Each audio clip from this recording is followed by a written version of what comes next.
আমাকে শহীদ করে সেই মিছিলে শামিল করে নিও।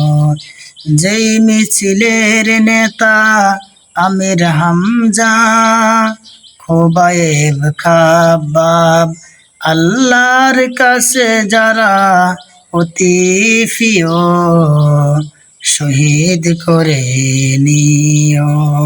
আমাকে শহীদ করে সেই মিছিলে শামিল করে নিও। যেই মিছিলের নেতা আমির হামজা, খোবায়েব খাব্বাব, আল্লাহর কাছে যারা অতি প্রিয়, শহীদ করে নিও। সৈয়দ কুতুব হাসান আল বান্না।